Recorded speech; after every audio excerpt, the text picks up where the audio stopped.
In my last video detailing Animal Crossing promotional events, I talked about an item so rare that I have yet to see an actual documented instance of anybody owning one, let alone selling one online.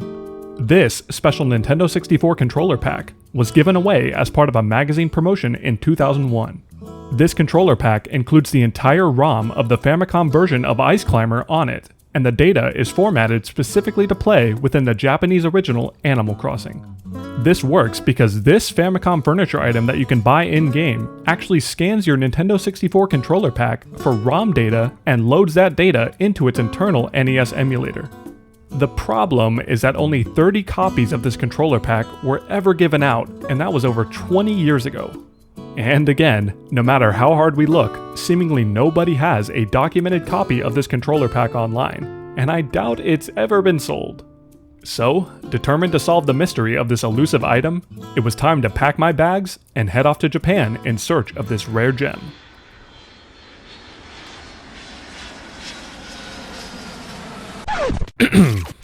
On second thought, maybe spending thousands on a trip to search for a theoretical item with 0 leads is a bad idea. So, if nobody truly knows what this controller pack is, then f*** it, I'll make one myself.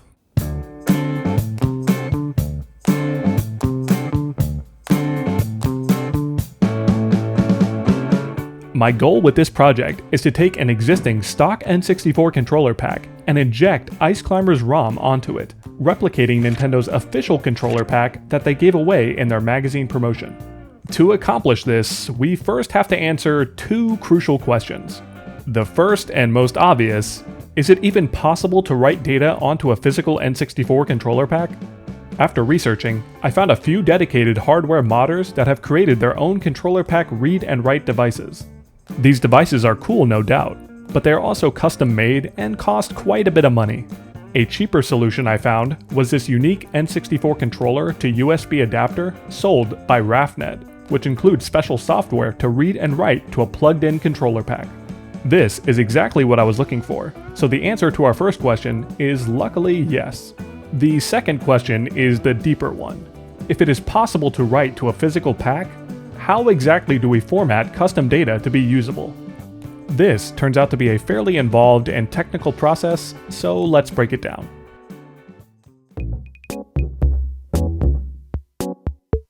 First, if we want to write custom data and have it be read by a vanilla console, we should have a solid understanding on how exactly a controller pack works. Luckily, the Nintendo 64 is extremely well understood, and official programming documentation is readily available online. So, researching the N64's official specs, it turns out every controller pack is 256 kilobits or 32 kilobytes in size. To my knowledge, official controller packs were always 32 kilobytes, and no other size was ever distributed, at least not in North America. Since 1 kilobyte is actually 1024 bytes, our controller pack has a total size of 32,768 bytes, which is pretty damn small. Further, for easier memory management, the N64 divides these 32 kilobytes into separate pages that are 256 bytes each. This delimits the memory nice and evenly to 128 pages of data that can be read by the N64. However, the first 5 pages of any controller pack are always reserved for file system management. This means we cannot actually store data in these pages, but they are still important to understand in order to keep our controller pack functioning. The first page here, page 0, is referred to as the ID sector, and contains special bytes to identify things like the controller pack's serial number and size. There are also a couple checksum bytes in this first page, which are important to keep consistent to prevent some errors. The next pages, pages 1 and 2, are reserved for inode data, and are a bit complicated. Essentially, both of these pages serve as an allocation table for the file system data that utilize sector chaining, which is very similar to standard file systems that are used in things like SD cards. To dumb this down a bit further, these pages exist to quickly index the entire controller pack and tell the system which pages are used for game data and which are currently unallocated. This indexing is pretty important to make the entire controller pack work, so both pages 1 and 2 store an identical copy of the allocation table, with page 2 serving as a backup in case of data corruption. The last two pages, pages 3 and 4, are known as the note tables, where we can actually start to define game data. On the N64, save data stored in a controller pack is known as a note, and any given controller pack can support up to 16 different notes. This means, in theory, you could save data from up to 16 different N64 games on a single controller pack. However, there is no restriction on how many pages or bytes a given note can use. So given how small the controller pack memory is, you'll often have a single game take up nearly the entire controller pack. A good example of this is Mario Kart 64, which uses 98% of the entire controller pack's available memory just for its ghost data. Anyways, since these pages are always reserved and cannot be used as game data, this means we lose 5 pages of space in the controller pack, leaving us with just 123 pages to work with. For reference, the thumbnail image of this video alone is already 20 times bigger in size than the space we have to work with on a controller pack. For further perspective, if we compare this to modern Nintendo Switch save data, we would often need over 3,000 N64 controller packs to hold save data for a modern game. Given our extremely limited space here, every byte is precious, and we have to remain aware of this constraint.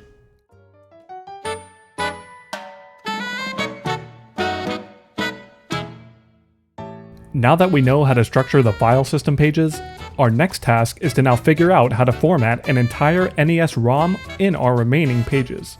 Our best starting place would be to look at the existing Famicom furniture items in Doubutsu no Mori to examine their structure. If we examine Doubutsu no Mori's internals, we can find that all of the included NES games are built inside the cartridge. These ROMs are formatted with iNES headers and utilize a special wrapper called NES Info. This NES Info wrapper looks for the inclusion of 3 character tags to set up the emulator in specific ways. For the purposes of this project, we don't really need to use these tags, and in fact, including them would take up more bytes in our controller pack. However, before we can load a ROM, we need to tell the emulator to stop looking for tags, which is done when the wrapper detects this special N tag. Thus, our formatted Ice Climber ROM should, at the bare minimum, include the starting NES Info wrapper and the N tag just so it can be properly loaded into the emulator. Further, the emulator within Doubutsu no Mori supports a proprietary compression format called Jhynjhiruu. This means we can use existing tools to compress our raw Ice Climber ROM to save some crucial space. Finally, how the game scans the controller pack is that it looks for a note with the game ID NAFJ01, but with a name different than Doubutsu no Mori. So, from what we learned, our plan is now to format a Jhynjhiruu compressed Ice Climber ROM on the controller pack with an appropriate iNES header and the NES Info wrapper tags. This data would start on page 5 of the controller pack and must be properly defined and indexed within the file system pages. And finally, the total size of the data must be 32 kilobytes total, so any extraneous bytes should be padded with filler data. Looking at page 5 of our controller pack, we start our custom data with the NES Info wrapper and the N tag, which take up 20 bytes of our space, leaving us with 31,468 bytes of actual ROM data to work with. Luckily, Ice Climber is one of a few NES games that is small enough to actually fit within this constraint, clocking in at 24 kilobytes for the entire raw file. With Jhynjhiruu compression, we can save about 4 kilobytes and get the Ice Climber ROM down to 20,856 bytes total. Dividing this number by 256, we find that this data will take up 81.5 pages of space, which of course we have to round upwards. So, let's name our note data Ice Climber, set the game code to NAFJ01, identify the number of pages allocated as 82, append the Ice Climber ROM, and finally, pad out the rest of the controller pack with garbage data to fit 32 kilobytes exactly. Now let's save our file and first test using the Project 64 emulator. If we hold start on boot up, we can bring up Doubutsu no Mori's internal controller pack memory manager, and luckily our data shows up here fine. Now let's interact with this blank Famicom item and try to load our ROM. And the game boots me out, saying that there was an error loading the data. At this point, I was pretty puzzled on what could be wrong. The game was clearly trying to load something, and I spent a few hours restructuring my controller pack to try and fix things. After consulting with Kyler and fiddling around some more, I eventually revisited the file system structure and found a single byte flag that was supposed to be set to 2, but was incorrectly set to 0. This single byte controls whether or not the game note is used, and setting the value to 2 marks the entry as being valid and in use. I fixed this flag, tried again, and game crash. I was pretty confused on what else could be going wrong here. Maybe the Project 64 emulator was the problem and it couldn't handle NES emulation? To confirm this, I tested a built-in Famicom game in Doubutsu no Mori that should work no matter what. And indeed, the emulator crashes when trying to load it. So I switched over to Ares N64 emulator to continue my testing. I loaded up my controller pack data within Ares, and